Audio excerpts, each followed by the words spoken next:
Thanks a lot. Good evening, everyone. Moin Moin, Hamburg. It's a pleasure to be here.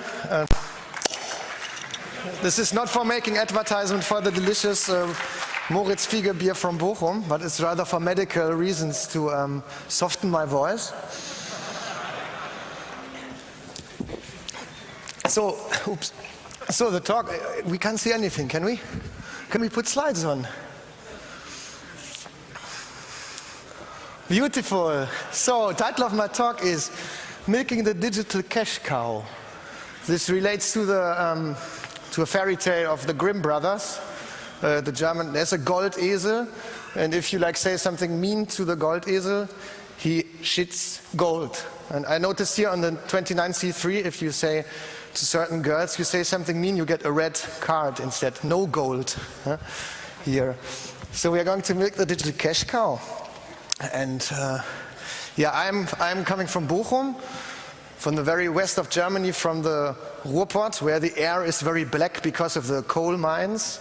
But if you take the picture from the right direction, the Ruhr University is very beautiful. And right there is the Horst Goerz Institute for IT Security. That's where I am a researcher in this HGI Institute. I'm one out of 100 researchers there. And we also have a lot of students, 600 students in IT security. So you can study IT security in Bochum. I can recommend this. You can first do a six semester bachelor studies, and then after this a master either in information technology, or if you went to Fachhochschule or you studied something else before this, you can make this master in networks and systems, or if you're working, you can do distance learning.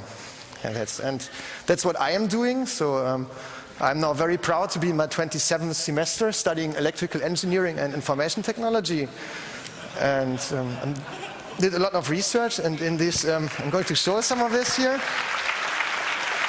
But first of all, so 30 years ago, this is my first computer. 30 years ago, 1982. I remember it exactly. I was about 3 years old then. This device was first introduced, the Commodore C64. May I ask, who in this room has or has had such a computer?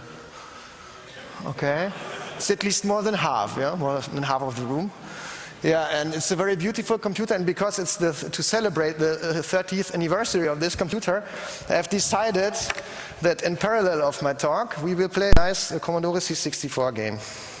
And my favorite Commodore C64 game, which is the game Mafia. Is it known to everyone?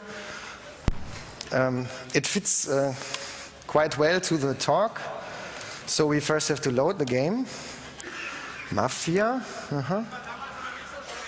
Yeah, it's not so. We used to have a lot more time for drinking beer while booting the game in the old days. But we have a floppy accelerator.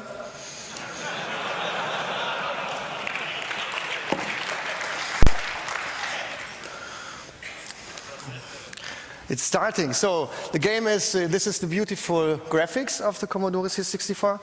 32 kilobytes of memory. And of course, first, before we start, we should cheat a little bit. So in line 350, this is the random number generator. And here we give us some more, let's say 30, to be, otherwise the game will take ages. So we can start again. Compare a 32 kilobyte of memory to the size of one Microsoft Word file. So the game starts. How many players? One. It's me, Timo, GmbH. And now it's about, I get some force, I get some intelligence, brutality, and some start capital. The game can start. Nice sound we have. And now we can walk through the city. Usually the first thing you do is you go and organize a car. Organizing a car. So you go to the car shop. You go inside the car shop. There's another nice graphic. And what you can do in the car shop is you can buy a car or you can organize a car. Of course we want to organize a car. If it's more okay, but there are too many people here. We can try again. Organize the car. Still too many people, so we go to the next round. Let's assume we have the car now, because we don't have so much time. We have to start with the talk soon. So let's at least go to Blüteneddy. Blüteneddy is very important because you can go there. This is Blüten-Eddy. He's printing counterfeit money. Yeah, Blüten-Eddy, my favorite. But he's, you can ask him to forge a passport. Number 1. This is another talk. We're not going to talk about this. Do you still print forged money? Yes, that's what we want. 2. So how much do we want to invest? 5,000. And he gives us some counterfeit money. And the cool thing is you can go again and again to Blüten-Eddy and again give him his own counterfeit money, and he will again return you more and more of this money. Huh? And this is how you have to start with again. Okay, but we should not forget the talk, so let's not play Mafia all the time. Huh? So we have seen Mafia, it fits very well. And this is maybe Mafia 2012. Yeah? So this is the content of the talk. I start with some introduction about wireless devices and such, and then I introduce the topic of side channel analysis, attend a very, very old story, keylog door opener. Some of you might have seen this already on the 25C3 when we presented the whole keylog story here with Thomas. And then come the MIFARE DESFire, MF3 ICD40. I'm already fluent with the MF3 ICD40, contactless smart cards, how to extract the secret keys of these secure smart cards. And then finally comes the third part, a contactless payment system, probably the worst realization of a contactless payment system ever. This is a joint work with Ingo von Maurich, David Oswald, and Christoph Paar, with my dear colleagues.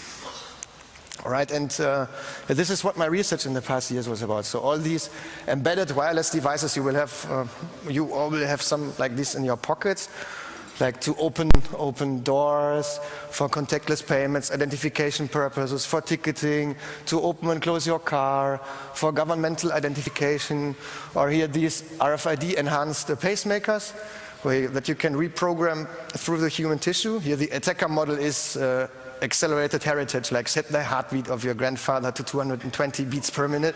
This is not part of the talk. So what all these devices need is cryptography. And cryptology they need, the core of all of these. And if you look into cryptology, you have on the one side always the inventor of a cipher who invents some cipher, cryptographer. And on the other side, you have the attacker, the cryptanalyst. And the game is that the designer invents something and it's tested here, and if the attackers find some vulnerabilities, they will report it to the designer and he can improve his system. This is the very important circle, how to design a secure system. It's well known in the mathematical world. It's not yet so well known with attend of real world devices. And there's a recent trend that people do such cryptanalysis attend of real world commercial devices. And surprise, today on the Chaos Communication Congress, we are on the side of the attackers and we do some security analysis here. Looking deeper into the field of cryptanalysis, we have to do this here to distinguish what we're doing.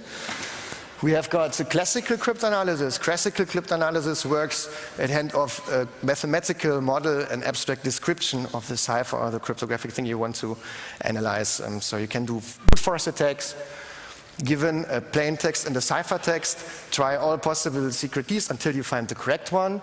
Then you can do protocol attacks, for example, man-in-the-middle attacks. That's the modern way of stealing cars. You have seen these recently in the news, the passive keyless entry systems, how to drive away the car with man-in-the-middle attacks.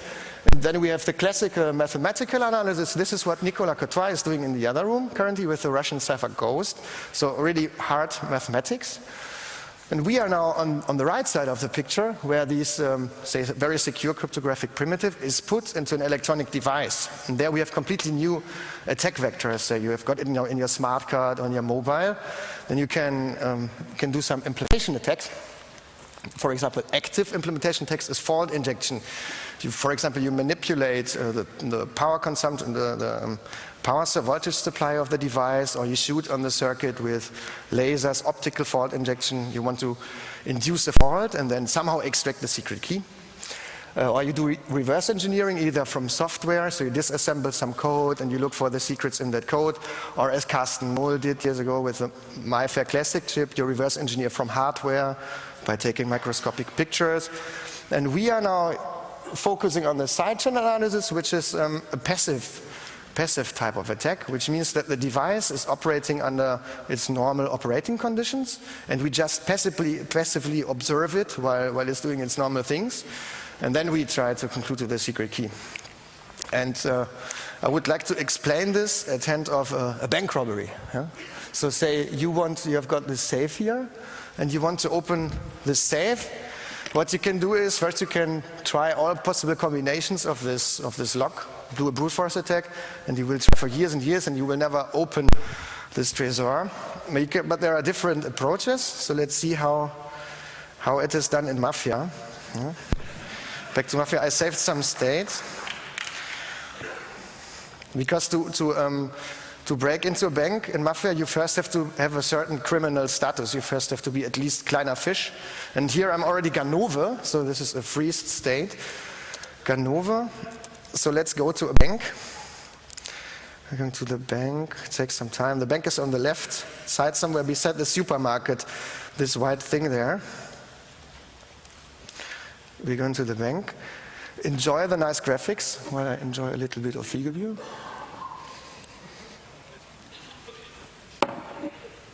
Okay, we walk inside the bank. And it says, good morning, sir. What would you like? You have two options again. The first option is, this is a bank robbery. You directly take the pistol and rob the bank. And the second option is, just look for alarm systems and come back again in the night to rob the bank. That's what we want to do. Who wants to do the break? That's Timo with his revolver. Now comes the important thing here. It says, let's see. I want to try it with a stethoscope. Yeah, so we will use a side channel of the Trésor, the side channel of the mechanical lock while turning it in order to find the correct positions of the combination locks. So now silence here in the room, because we are going to, with the F keys, going to break the Trésor.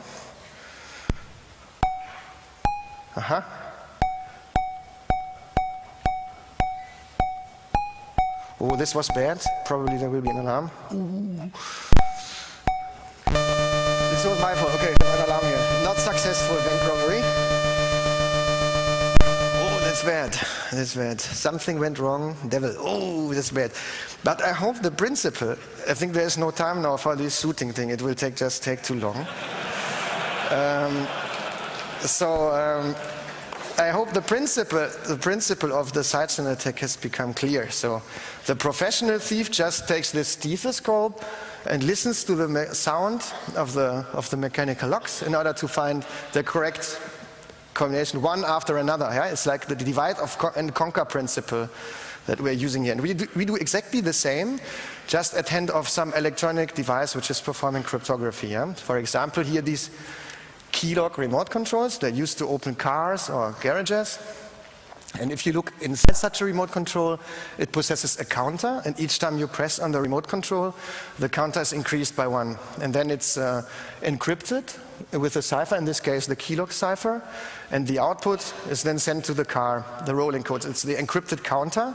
And now the car on the other side, it can decrypt this rolling code and check the counter value and can decide whether it's a valid code or not. I'm not going into details here. There's a secret key used for the encryption, of course, and that's what we want to have. And then, of course, we know the algorithm and we know the ciphertext. We do not know the plaintext. And of course, here a stethoscope is not so useful because we cannot listen to anything, but we will use a digital oscilloscope instead to measure the power consumption and see. We just assume that the device consumes different power when processing a 1 than when processing a 0. And we measure the power traces, process them on the computer, and finally, if we are lucky, we get out the secret cryptographic key and can then clone the remote controls, for example. That's the idea. And this is to give you an impression of what it looks like. This is one power trace. When you record it, when you press on the remote control, on the right axis the time, on the y-axis is the power consumption. The beginning is very easy, so you press on the button and the device starts to operate. The end is also very easy. This is where the rolling code is sent. And now the problem is, where is the key lock encryption here? It must be somewhere in between this. Does someone want to have a guess here in the room? Maybe you want to point somewhere? Where would you guess the key lock encryption is? Oh, no guesses? Yeah, we guessed it would be there on the top. But of course it was wrong. This was the moment when the device writes to the internal EEPROM to store the new counter value.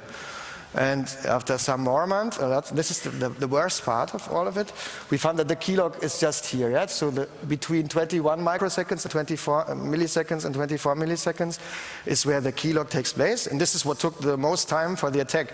We simulated the successful power analysis attack long time before. This was no problem. But to do it in practice, this was really hard to find where the key lock encryption is. So after performing these attacks, what is the management summary?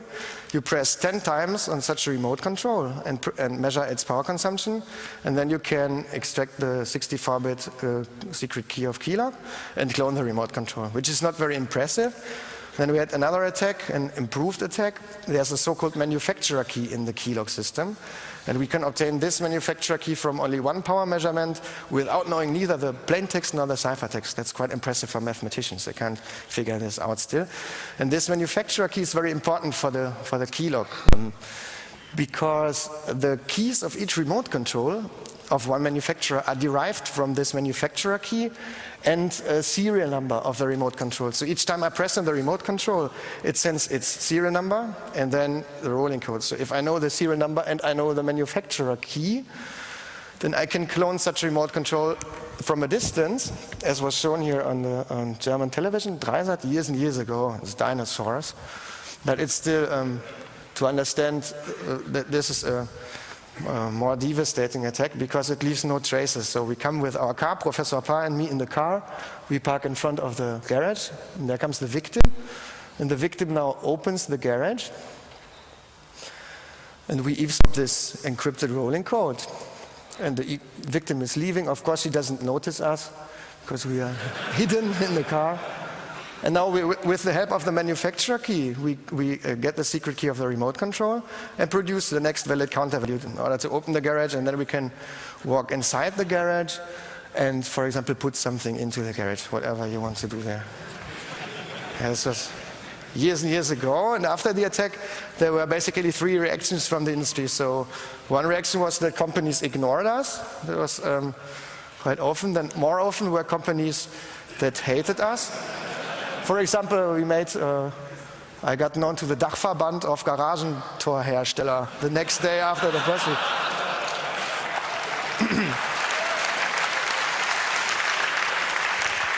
Yeah, and there were also some companies who helped us, who asked us how to improve their products. They said, "Oh, we have got this keylog and we want to have a secure system." So we helped them, and they probably have now a very secure system because we helped them with it.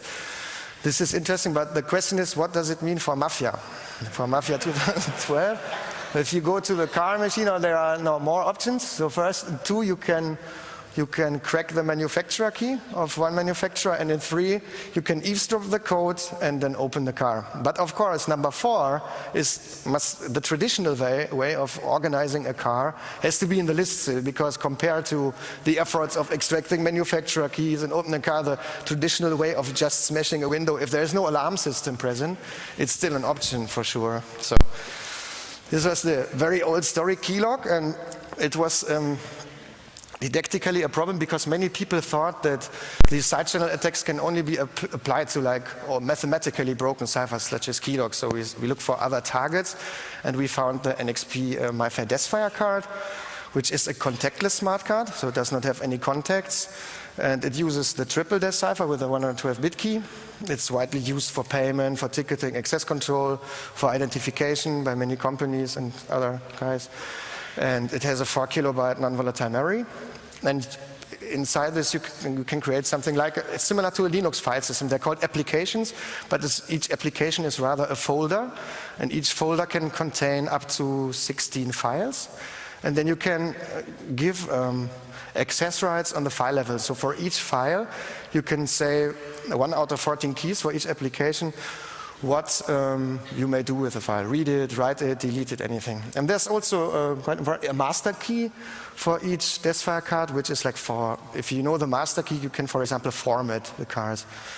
And it's what used, for example, in San Francisco in the Clipper cards, or Open cards in Prague, or the new Oyster cards. I think they are also using this. This is what Nicolas Cotin just told me, but I'm not sure about it. When we started with the attack, we just had this black box. Yeah, we did not have. You don't get much information about such a product. If you wanted to have such information, you would probably have to sign an NDA for 20, 30 years, and this was not part of the plan. So we just knew that if we send something to the card, it is encrypting this value X with a triple DES cipher. We don't even get the output. Yeah, the output is somewhere inside the car, but we found out it's always encrypting something. The problem here is now that it's a contactless smart card, as I said, so we cannot measure the power consumption directly, but we have to measure the electromagnetic emanation with such a near-field probe.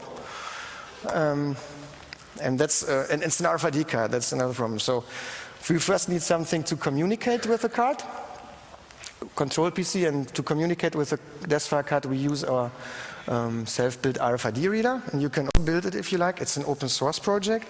There's currently the layout and the schematics. You can build it for less than 40 euros, and it's freely programmable, so you can use it also without the PC, and you can use it for practical tests in the field. This is used for the communication, and then we have on the other side we have got the data acquisition. So we've got a near-field probe here, some special digital oscilloscope, a USB oscilloscope. It digitizes the electromagnetic field and then feeds it into the control PC. Yes, and the reader also sends some trigger signal to start the measurements of the oscilloscope. And now you see already we need a very strong RFID field here to power the DESFire card. And we want to measure the very small side channel leakage of this silicon chip which is inside the DESFire card. And you can imagine that this side channel leakage is orders of magnitude smaller than this strong field of the RFID reader. So we somehow have to get rid of this strong RFID reader field first in order to conduct the attack. This is a power trace that you measure without any special circuitry. What you see is nothing. No? And if you zoom into the power trace, you see some sine wave and nothing else. Yeah? This is just the field of the RFID reader, but you cannot make any, you cannot see if the device is currently computing something or not. You just see nothing. So that's why we put first a carrier subtractor here. This is just an analog circuit that subtracts 30.56 megahertz sine field from the side channel signal we want to acquire. And then it's fed into the oscilloscope. And then we, in the digital domain, after the digitizing, we do probably who in the room has built his own AM radio already? Quite a few. So this is exactly the same principle. You just need a diode and for rectifying and a capacitor as a low-pass filter. We filter at below 8 megahertz, which is quite a low value. So all information above 8 megahertz is discarded. And after this, you get, some months later, you get something like this. So you already see some information. If you think about it's a triple DES, you can really see 1, 2, 3. It might be, this might be the triple DES. But to verify it, you go through a profiling phase. So you can of course obtain DESFire cards of which you know the key, and we use them for profiling. So they've got the default key when they're delivered from the manufacturer. I don't know, FFF or A1, A0, A2, A3, and then you can make a power analysis on the plain text and on the ciphertext. So you can see where the plain text is processed, and you can see where the ciphertext is processed. And each of these little bumps here is when 1 byte of the plain text or when 1 byte of the ciphertext is processed. So you can be sure that in between these two time instants, there must be the triple DES encryption. Now, if you look at the time, how long it takes to load 1 byte of the plain text and how long the triple DES encryption takes, you can also make the assumption that there must be an 8-bit microcontroller inside the card plus an additional triple DES hardware, which is assisting the microcontroller. Now, knowing this, you can use another power model, for Hamming distance model for the hardware chip and attack the hardware finally. And this also takes again some time. You also get some alignment issues. So this is again zoomed in. So you see these 3 bumps here, and this is zoomed into the bump. This is the first bump. And you pick one of these bumps to align the traces. If you do a differential power analysis attack, you always want all the power traces to be aligned very nicely in order to conduct the attack. And what we do now is we pick this reference pattern and align all traces with respect to this reference pattern. And we always send the same plaintext now. Send the same plaintext, and we see the second bump for the second attempt, sending the plaintext is somewhere else. For the third time, somewhere else. So we are sending the same plaintext, but the processing time of this device varies. So it makes the attack more complicated. It's kind of a side-channel attack countermeasure, maybe some dummy rounds or some timing countermeasure. But we also found a way of circumventing this you can read this in the appropriate papers, I'm not getting too technical here. And then the current state is that we can extract one of these keys. We still need 250,000 traces, which corresponds to 7 hours of measuring time. Of course, the bottleneck here is the communication with the card. You always have to communicate with the card. That's why it takes so long. And this basically means that you get full access to any MIFARE DESFire card, DESFire MA3 ICD40 card. And this is our lab setup currently, so we just can insert any MIFARE DESFire MA3 ICD40 card and let it run for 3 days and automatically extract all of its keys. And the equipment for this attack is pretty cheap, below 2,000 euros. And it's a non-invasive attack because it's measuring the electromagnetic field, so it has quite a high threat potential probably. Taking into account where this card is used, it's quite used for widely for some interesting applications. Right, and this was, of course, this was responsive disclosure, and of course we spoke to the manufacturer a long time before we publicized this.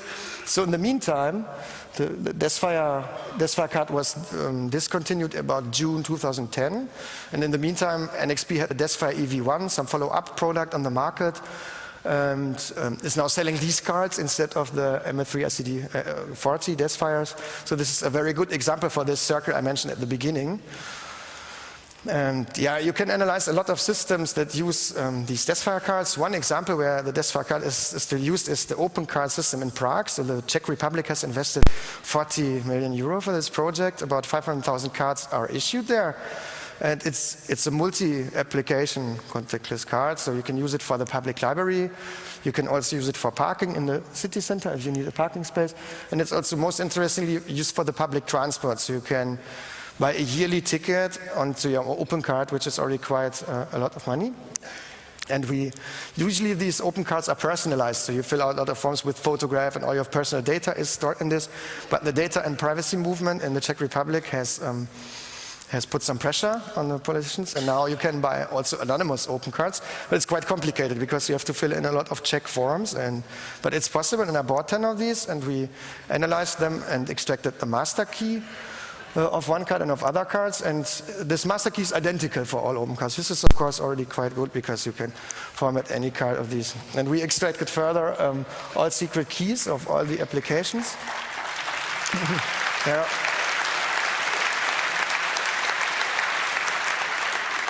So as I said, one is for the public library, one is for the parking, and one is for the, what was it? All right. And some of these vary, and some of them are the same. So we leave some of the efforts to you, and also what to do with the Clipper card. And so what we can do currently is access all files on the card, including personal information, and we intend in the year 2013 to maybe find out more things about this Open Card system.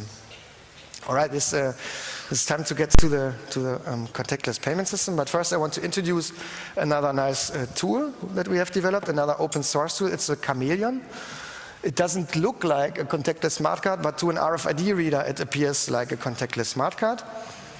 Its core is an Atmel ATX Mega microcontroller for €5, and what it can do currently it can emulate MIFARE Classic cards, it can emulate MIFARE DESFire cards, and it can also emulate MIFARE DESFire EV1 cards. So all these cryptographic operations, Crypto1, Stream Cipher, and the Triple DES, and the AS128 is all implemented, and it's faster even than the original cards. And the advantage is here that this, compared to buying an empty card, is that this device can also emulate the unique identifier of the card. So if you buy a card, usually each card has a unique identifier, a unique serial number, and this device can emulate it. So as I said, it's an open source project. It would be great if people want to contribute, or if people would like to buy it. We also support this, so if there is more requests, we put more efforts in this side. And then next year there will also be the new mini version of the Chameleon. I can already announce this. So this is then credit card size. It's more easy to hide it in your purse. Before this you always had to wear a sweater and have half of the device in the sweater to pay with it. And now this will be small, so it's more easy to hide in the purse. Right. Yeah, one usage of this Camille device is this Siemens access control system. It uses MyFair Classic 1K cards, and the secret keys in this system are the default keys.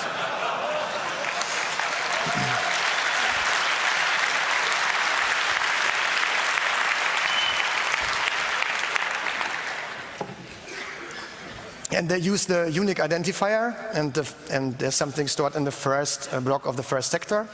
And then if the UID and the first block of the first sector is correct, then the backend will authenticate and give access to some room. So we did this with Chameleon. This is the system in idle mode, and if you copy the content of one MyFair Classic card to a blank MyFair Classic card, and you hold it there, you see the light is red, you don't get access control. If you use the Chameleon, the light becomes green, you can just enter the rooms. Very nice. Now,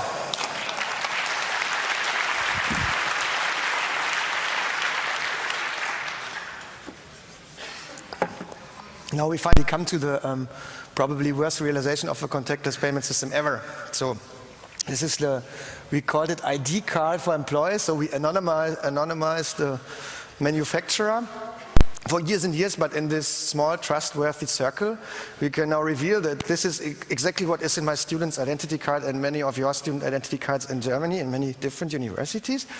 What I can do is I can charge this, it's also called Mensa card. Yeah? You can buy it in the Mensa in the restaurant of the university, and you can charge it with up to 150 euro.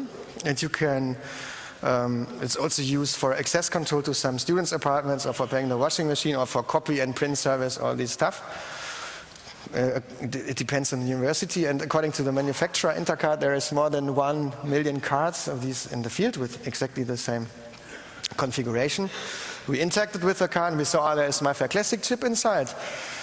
And we took again our RFID reader. As I said, this is an open source project, and on this RFID reader we have implemented a very efficient key recovery attack for MyFair Classic, old hat, but it extracts all 16 keys of the card in less than 10 minutes because this device has a very accurate timing, and the random numbers that are output by the MyFair Classic card are not random, but they are always, you always get exactly the same random nonce because of the timing accuracy of this device. If you use a commercial reader, it's far more complicated to really fix the random nonce of these cards.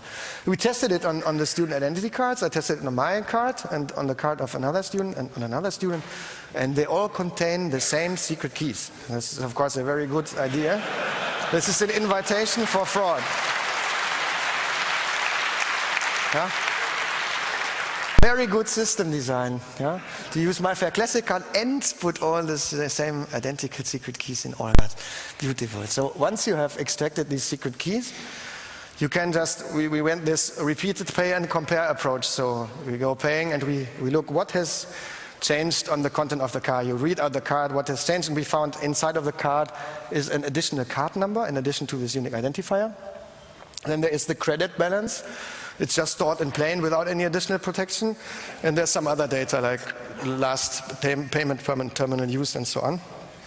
And so if you know this, if you know where the credit balance is stored, and if you know the secret keys, then you can now, of course, it's a contactless card, so you can manipulate someone else's card from a distance of 10 to 25 centimeters. You just have to get close to the pocket of the victim and manipulate the card. And one access to reading one sector or writing one sector takes 20 milliseconds. So 20 milliseconds is really quick.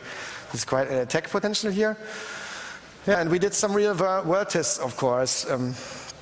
So we first took these cards. Of course, we did all these real world tests with the permission of the owner here of the University of Bochum. Yeah? So I went there, I explained that there are all the problems I'm explaining you now, and he was not completely convinced. But then he had got some special official member card, which was used by the employees of the university for open certain doors and other stuff. And he asked me if this card is also vulnerable.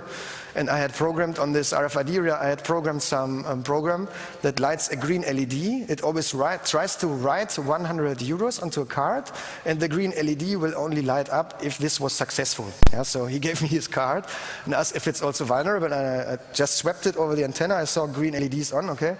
Gave it back to him and said, there's now 100 euro on your card, it is vulnerable. And he said, this has to be checked, this has to be checked. So we go to the main restaurant, to the Mensa, and we go down to the cash desk, to my favorite cash lady. And he said, can you find out how much money is in this card? And she said, yes, one moment, no problem. And 100 euro. And then the guy was like looking left and right, running out of the Mensa. I said, Mr. Kasper, I have understood. We have got a security problem here. You can test whatever you like.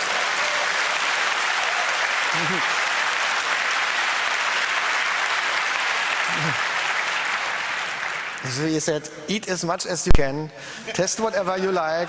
We don't inform the technical assistant. We need to find out what is really going on here. And that's how we, so my whole group, the whole chair of embedded security benefited, of course, from these tests. Yeah. So what we did is we cloned the cards. We just bought for 50 euros the empty MyFair Classic card of eBay and made some clones of cards that are existing in the system and paid with these cards. This was no problem. And then we just randomly modified the credit balances and paid with this counterfeit money. It was also no problem. What was quite interesting is that once you are in this position of the criminal, it's quite exciting. So I gave out these cards to my colleagues in the chair, and I told them, okay, you go, you hide the card in your purse because it's white, people will see that it's not original Mensa card, and then you pay, and please bring the receipt because we need to protocol how much money, what we have done, so that they can put the money back in the system. And the first day they I got 2 receipts out of 6 because they were also scared. The heart was beating because of being in this criminal position. They all forgot to bring the receipt. Of course. But then the next day, I came up to the cafeteria on top of the Mensa, and I saw already 5 people there with a big ice cream. And I thought, I also want to have an ice cream. And I went to the lady and I said, I put my purse with the cards on the reader, and I smiled at her. I said, she smiled at me, and I would like 1 ice cream. And then she said, and now you want the receipt, yeah? So because there were 5 people.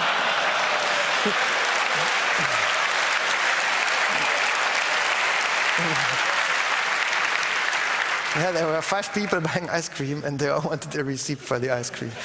Yeah, we had a good time. After 1 week, we were already very, very, very fat. We also tried to produce completely new cards. So you guess a new card number and you put some random money on it, no problem. So nothing in the back end, no effective measures at all. Beautiful. So what the criminal could is hard work. Do you see the sweat? Sweating. Right, what the criminal could do now is, of course, he could sell these cards. Yeah? He could dump some card and then sell it to other poor students, have a top-up service, like pay €1, get €3, something like this. But of course, I mean, who is going to do this? No one is going to harm your own institution. You don't want to harm your own university. No one is going to do this, and no one is going to do such fraud. You will still get into jail. Still, if someone would do this, criminal would become rich, but this issuing institution would be bad because people would be paying with money that has never been paid into the system. This would, of course, be a problem, but no one is doing this. You could also emulate cards, if, for example, if you have the Chameleon, or if you have an NFC-enabled mobile. You can just, on every payment, emulate a new Mensa card, and this is of course difficult to track in the backend then, because on every payment you have a new card number and a new credit value. It will be difficult to detect the fraud in the backend. Right, then I thought, okay, no one is going to do the fraud, but what about the denial of service attack? So we assume that there's an attacker and he's running around with the reader and he's setting all cards in the field manually to €0, hard work. He could take the reader then, our reader, and put it in the standalone mode and hide it somewhere close to the cash desk, for example, where the people are queuing, and set our cards to €0. It's a good idea. This is what the evil attacker would do, but if you think about it, people would just go complain, I have €0 on my card, and they would fix it somehow. And what would happen if it's a nice attacker and he charges the card? Let's not say €100, let's say he charges with €23.48. Yeah? Then people would not even notice this. And there might be a lot of people who are not willing to contribute to the attack, but they will contribute because either they will not notice that they have more money on their card, or they just will notice, or who will complain if there is more money on the card. So this is the really scary attack, I think. This is what, on the long term, where they would have to shut down the system, because people are paying, they're participating in the fraud without unwillingly. Yeah, my favorite attack, the cashback attack. So what you can do is you can get an anonymous Mensa card, And you go to the cash desk, you give them €10 deposit. And then I did this, I went to the lady at the cash desk, bought this card and went around the corner and charged it with €50. And then 1 hour later, I went to another cash desk and I said, okay, I don't need this card anymore. Can you please pay out the money on the card? And yes, it works. So this is the wet dreams of the cryptographers, converting zeros and ones to real cash. Really beautiful. Best part. Now, what does it mean for mafia then? So if you look on the left top, we've got a new M here, where you can walk in, and this is the Mensa Freddy, and he is selling MyFair Mensa cards. And you have got some new options here. So it's like, hey, old kommilitone, shall I read the cards? And you can say, one is, I am hungry, please load some money on my Mensa card. And the 2 is, do you still have a chameleon kit for me? I have to emulate something. And number 3 is, I need some cash. Can you pay out my remaining credit, please? Yeah, and this is the Mensa Freddy. So, if you're a system designer, what can you do? Of course, you all want to, you know this, you all want to use peer-reviewed cryptography, which is ciphers which are known to be good.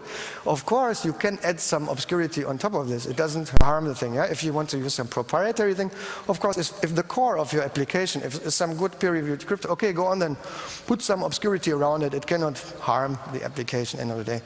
What you should keep in mind is that what you have seen, physical attacks, for example, side-channel attacks, reverse engineering, they're always a potential issue. And that's why you have to use certified devices, or you have to follow the ongoing security research. So what's the point if you have a microcontroller and you add an AES 256, you implement it on this microcontroller, and the attacker comes and just reads out the program code because there is some fault injection attack to read out the microcontroller, and he gets all your secret keys. What's the point in implementing an AES 256? What if someone measures 100 power traces of this microcontroller? You have got AES 256 in the microcontroller, and the attacker gets the key. What's the point? So you have to take these physical attacks into account when designing the system. But these embedded systems, they are only the first line of defense, right? So not unlike in this contactless payment system, you can do something to detect fraud and have a fallback plan in your backend. Like if a key is compromised, you should have a mechanism to have another new cryptographic key, or use public key cryptography. There's lots of options. Have shadow accounts for the Mensa card thing. And yeah, if you are a system designer, do not educate your attacker. I'm doing this for 5 or 6 years now, and what I always experienced, where I always benefited from, is that the companies put some products on the market which are in the first place weak and then need to be upgraded, that are easy. So you can learn a lot already from this first series of devices that you can attack, and then they improve something in the second generation of this product, and usually you would not be able to break it. But with the knowledge you already got from the first generation of this product, it's an easy step to also break the more secure devices. So that's what we saw with the Xilinx FPGAs, for example. Yeah, that's the end of my talk. Thank you. So if you want to come to Bochum and study IT security, you get food for free. It's a very nice place.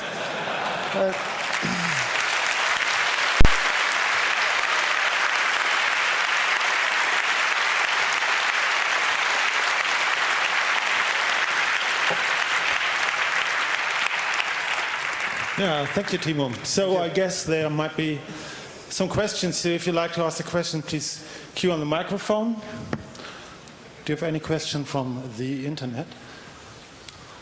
There's one question from the internet. You did say you extracted not only keys but also information from the card. Are the protocols to talk to the card standard? Yeah, the protocols to talking to the MyFair Classic cards or MyFair Desktop cards, they're standardized, so you can. And they are known on the internet. You can look on the Proxmark sites, and in these days you can find these protocols somewhere using Chinese Google or so, google.ca. It's all on the internet in these days, and there are already some devices like our reader which are implementing the protocols for these MyFair Desktop cards and MyFair Classic cards. Number 2, please. Yeah, I got 2 little questions. First, the student card was replaced, the MyFair through a Desfire card. And I would like to know if you cracked both cards or just the MyFair Classic card? So it's in this system these days they've upgraded to MyFair Deathfire, but of course all the old MyFair Classic cards, they are still valid and it's still all working. So it's just when I come there, I always get a special message that the system integrator put there. It says please greet the customer, and so always if I buy something, they are greeting me, and he cannot delete it from the system. He cannot find me anymore, which is a good sign. It looks like there is no link from my name and my Matrikelnummer to my Mensa card, which is quite good. Yeah, And now these upgraded Deathfire cards we have not further analyzed because, oh my God, it's our university. So, and the second card is the second question is you said the Chameleon. You got a few. Can we buy a few devices here on the C3 or? No, I did not bring. I will do it. I will bring some. I promise. I will bring some kits to the next to the 30 C3. But currently I have not brought it. It's just the layout. It's a simple layout. You can produce it on your own. It's on a home cooking. Okay. Thank you. You're welcome. The guy number 1, please. You mentioned that it is a bad design to use the same secret for all cards. I wonder what is the workaround? Would you have to store like the secrets you use for, and remember for every serial number of the cards the used secrets and store it in the back end systems? Or how would it work to use a different secret for every card?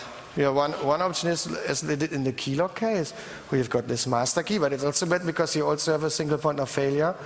And once the attacker knows the master key, he knows the other keys. And better option would be something like use public key cryptography. No? Then there is a public key in the card, if you have enough computation capabilities, which is these days possible. There are RFIDs who can do ECC. And then use public key cryptography. But in this case, they use the cheap MyFair cards. So could they work around it? Like they would have to build their own secret on application layer to work around this. So what they could do is they could do some way of key derivation, and this would of course make the attacks of this system by orders of magnitude more complicated. The current state is you go to someone else's pocket and it has the same secret keys and you just manipulate his card and he didn't even notice. If his card would have another secret key, this scenario would not be working anymore. I first would have to have access to his cards for 10 minutes to extract the secret keys, and afterwards manipulate the content. That's why it would make the attacks a lot more complicated. What I do not understand is how does the legal card reader knows the secret of the correct secret of the card? Yeah, so there are either secure access modules who can compute keys, derive keys, or you implement something similar to the keylog system, where you take the card number, unique identifier of the card, or both. If you would check the unique identifier, would also be good, and derive the key of the card from this information using some master key, using some AS or so, or using some hash function, whatever. Number 2. Yeah, you talked about that all the cards have the same keys. I am assuming you talk about of one instantiation. This is okay. For the Ruhr University. It is one. Yeah, I once did a lecture in Hochschule Bonn-Rhein-Sieg, and they had different keys. Yeah, again, I checked that too. But the both key A and B for the first sector are always the same on different universities.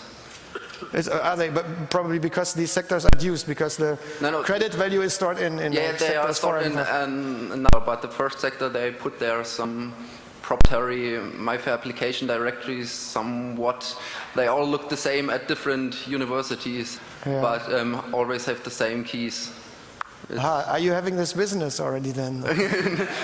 No, I haven't a university that allowed me to check buying things, but I was at a nearly same stage, but nobody allowed me to try it. Oh, poor. That's bad. For me, it was very good because I got this paper on financial crypto in Tenerife, the beach, because they allowed me to do it legally. Otherwise, I wouldn't have been able to do it. No. Okay, thank you. You're welcome. Okay, the guy with the number 54201. Yeah, that's me. You said that the card was used in universities. What were the other uses, like company canteens or? I'm not. I don't really know where it's in all the universities, and it's in some companies like big companies where you've also got kind of Mensa and pay there with contactless. But the main use was universities. Main use is universities, I think. If you look on the card reader and it says Intercard, you have a high chance that it's the similar system. Thank you. Okay, please. Just one thing. Lots of banks use them to authenticate their personnel and also for payment. Oh, in their buildings, because they have like, they don't want the employees to leave the building, so they have like wash machines there, you know, lots of things, food stuff, and they pay with it. All right, thank you. Thank you. What are the defense strategies from the company side to, I mean, we saw jitter on the power traces, obviously the modern card add jitter. Are there other strategies they add to? Now this question relates to NXP, to the card manufacturer who is producing now the follow-up product, the DESFA EV1, which is like EAL, I don't know, 4 plus or 5 plus certified. And what they currently do is, if you look at a power trace, you saw before that you could see some, like 3 bumps or so. At least you could see something that the card is doing something. If you look now at a DESFA EV1 card, it starts consuming a lot of power. So they are using a noise countermeasure in addition. And just the power consumption becomes very, very big, and it becomes quite random and stable. And on the first glance, you cannot. You can spot some things, but you cannot see where the encryption is, and you cannot attack the encryption. So I have no clue. You have to ask someone from NXP what exactly they put inside. But I guess that they use some masking and hiding and additional some noise. And this will probably be secure for most of the applications and for the next few years. It's kind of a signal-noise ratio. The usual measures are that you do some hiding in the time dimension, that you add noise, and then on the algorithmic level that you put some masking. So you mask all the values with random values. So if you make a power analysis, you cannot see the real values anymore. Okay, number 2, please. Well, first of all, thanks for the talk. It was awesome. Thank you. And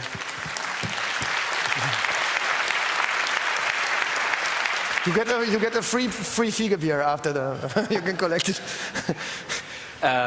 Secondly, rather non-technical question. It strikes me that if you go to Philips by such a MIFARE thing, then you don't get a working crypto system, but building blocks to build your own system. So kind of like a Lego set, right? So it is up to the integrators, the integration guys, to build their own crypto system. And that ends up with problems like they put in the money value. It's just readable clear text value and not protecting that additionally. Absolutely. And that seems to be like a structural problem. Since you've got quite a background on this I think the problem is in all the companies, that's what we also heard today in the morning about the electric locks, is that there is a lot of companies who they are like a family company who have like 500 workers, and they just cannot, they just don't have a cryptographer in the company, and they say, okay, we want to do something secure, and they buy some product, and then they say, oh, default key, let's use the default key in all our access control, because they think, aha, now it is encrypted. Exactly. So that's why we have the new company Chaos, Kasper and Oswald, so all the people who need this cryptography experience, they can come to us and so you have a solution for that kind of structural problem. Yeah, this is on the right bottom side. Yeah, it's a very new company, only founded 2 months ago. All right, thanks. Thanks for the advertising. You get 2 Fiege beer. Okay. Number 1. Yeah, I've got another question. If you've got RFID card, how do you find out which chip is inside it? So it depends. First of all, RFID is a very wide world. Yes, you have access control 125. Card. Yeah, you can have a 125 kilohertz access control card, or you can have one working on 30.56 megahertz, whatever. So assume we are in the 30.56 megahertz HF range, then they will all obey, most, like 95%, will obey the ISO 14443 protocol. And then at the beginning of this protocol, you get some you get some answer to request. In the protocol step, there is somewhere an ATR, and the card gives you some information. And from this information, there's for NXP cards, for example, there's an application note identification of MIFARE cards, and then according to this ATR you can see what type of card it is. So first step is identify the frequency. It's most likely 120 kilohertz or 30.56 megahertz, and then look at the information that the card gives back to you according to the ISO standard. And then there is usually some, by the manufacturer, some documents that if you, or you just buy some commercial reader.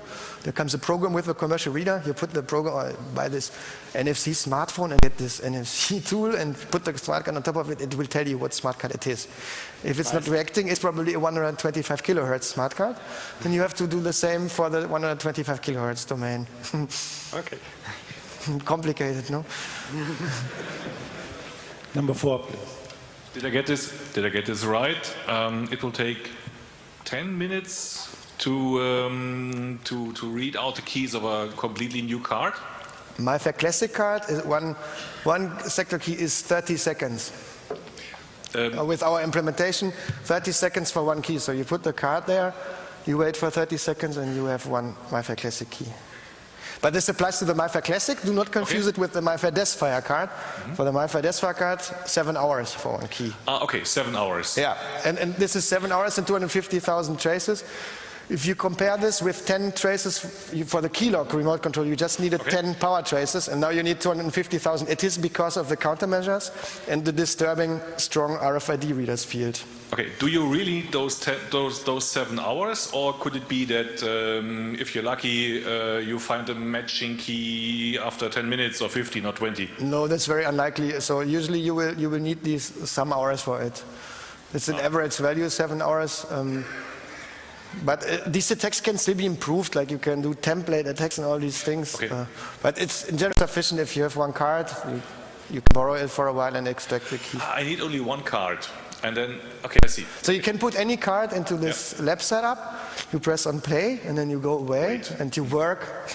And after 3 days you come back, and you have all the keys, all the applications, all the keys, and all the content of this DESFire card. Thank you. You're welcome. Number 2, please. Have you tried this with other Mensa cards from other universities? No, only yes, but not officially. I think.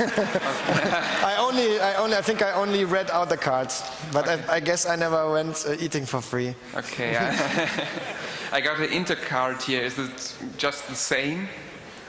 Yeah, I think this is what's the name of this manufacturer who sells the readers or so. Or maybe who sells this the system. Yeah. Maybe it's a good. Maybe you are on the lucky side. But be careful, yeah. That's the one step to jail. Just in addition for him, in Magdeburg it's also possible. We have the MIFARE Classic and the new DESFire, and the Classic is of course flawed. It's you can get free food. No one is hungry. Good news from Magdeburg. Number 1. Yeah. Do you know whether it would be possible for the card manufacturers to just put in a little white noise generator into the IC and just put white noise on the antenna whenever it's doing cryptography, so that it just blocks out all your side channel signals? Yeah, this relates to the question we had before here. What countermeasures can the manufacturers put into the car? So the thing you mentioned, just produce a lot of noise, is one of these countermeasures. But in the end of the day, if you add noise for the attacker, it just means you need more measurements. Yeah.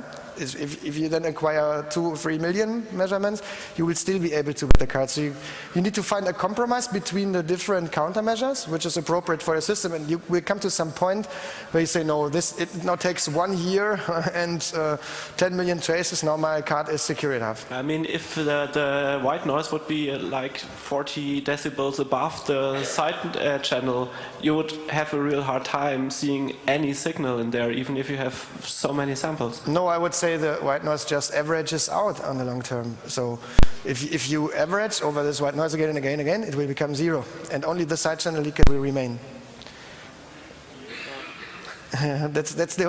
We can talk about this offline. I can explain you how these attacks work then.